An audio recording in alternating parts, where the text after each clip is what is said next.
বাংলা একটা কথা আছে, রেগে গেলেন তো হেরে গেলেন।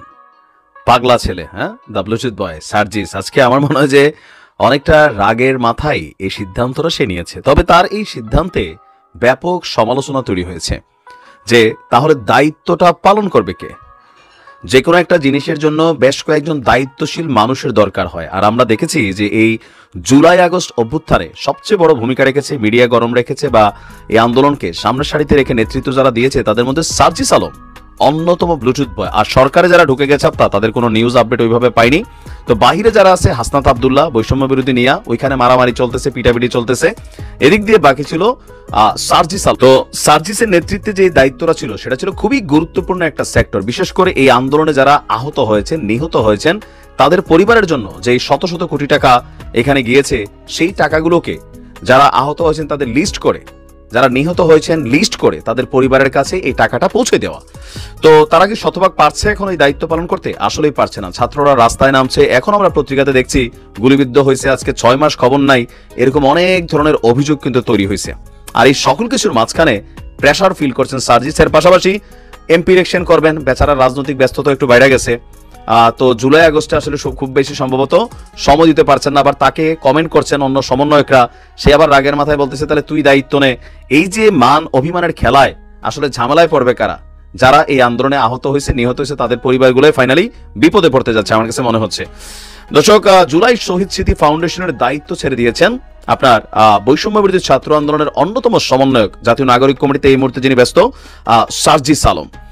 আজকে নিজ ফেসবুক প্রোফাইলে একটা পোস্ট দিয়ে তিনি বলছেন, জুলাই শহীদ স্মৃতি ফাউন্ডেশনের সাধারণ সম্পাদকের দায়িত্বে আমি নেই। কেন নেই? এই ফাউন্ডেশনের গতি ত্বরান্বিত করার জন্য ফাউন্ডেশনের গঠনতন্ত্র, কাঠামো এবং কাজের প্রক্রিয়াতে পরিবর্তন আনা হয়েছে। এখন থেকে এক্সিকিউটিভ কমিটি পুরো অফিসের সার্বিক বিষয় পরিচালনার দায়িত্ব পালন করবে। চিফ এক্সিকিউটিভ অফিসার মানে সিইও যিনি থাকবেন, সেখানে অফিসের প্রধান হিসেবে দায়িত্ব পালন করবেন। আর মীর মাহবুব রহমান স্নিগ্ধ বর্তমানে সিইও হিসেবে দায়িত্ব পালন করছে। পার্ট 2 হচ্ছে গভর্নিং বডি। গভর্নিং বডি ফাউন্ডেশনের পলিসি মেকিং এর কাজ করবে, যেখানে মাননীয় প্রধান উপদেষ্টা সহ 4 জন উপদেষ্টা রয়েছেন। সাধারণ সম্পাদক নামে কোনো পদ এখন নেই। এই ফাউন্ডেশনের প্রথম আর্থিক সহযোগিতা শুরু করে 1 অক্টোবর, অফিস চালু হয়েছে 15 অক্টোবর, সার্জিস দায়িত্ব গ্রহণ করছে 21 অক্টোবর। তার বক্তব্য 31 ডিসেম্বর পর্যন্ত 2 মাসে 10 দিনে সে দায়িত্ব পালন করছে। এরপর দায়িত্ব থেকে সে সরে এসেছে। ফাইনালি আমার সাইনিং অথরিটি 7 জানুয়ারি হস্তান্তর হয় এবং অফিসিয়ালি আমার দায়িত্ব শেষ করি। 31 ডিসেম্বর পর্যন্ত ভেরিফাইড 826 জন শহীদ পরিবারের মধ্যে 628 জনকে সহযোগিতা করা হয়েছে। 11,000 ভেরিফাইড আহতদের মধ্যে 2,000কে সহযোগিতা করা হয়েছে।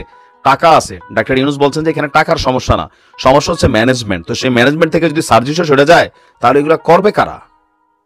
তার বক্তব্য, যতদিন পর্যন্ত আমি সর্বোচ্চ সময় ফাউন্ডেশনে দিতে পেরেছি আমি দায়িত্ব পালন করেছি। যখন মনে হচ্ছে ফাউন্ডেশনের প্রয়োজনীয় সময় আমার দ্বারা সম্ভব নয়, তখন আমি দায়িত্ব থেকে সরে এসেছি। আমার নিজের কাছে সীমাবদ্ধতা অ্যাড্রেস করা, সেই অনুযায়ী দায়িত্ব গ্রহণ বা ত্যাগ করা দুর্বলতা না। আমি চেষ্টা করছি চেয়ারের দায়িত্বের সঙ্গে থাকতে। এখন সার্জিস আসলে আগামী দিনে নির্বাচন করবে, এমপি ইলেকশন করবে। তো সেটার জন্য তার ব্যস্ততা, বিভিন্ন শহরে শহরে ঘুরছে, জনসংযোগ করছে, লিফলেট বিতরণ করছে, জাতীয় নাগরিক কমিটিকে একটা প্ল্যাটফর্মে নিতে চাচ্ছে। এই সকল কিছু মিলাইয়া তার দ্বারা আসলে এই সময়টা বের করা কষ্ট করে, আমরাও বুঝতে পারছি। কিন্তু প্রশ্ন হচ্ছে, প্রধান যারা আছে, যাদেরকে মানুষ চিনে, তো এদের মধ্যে যদি তারা দায়িত্বশীলতার এই জায়গাগুলো ছেড়ে দেয়, তাহলে যারা আহত হয়েছে, নিহত হয়েছে, তাদের পরিবার কার কাছে যাবে এখন? মানে কাকে চিনে পাবলিক? সার্জিসের এমন সিদ্ধান্তে নিশ্চয়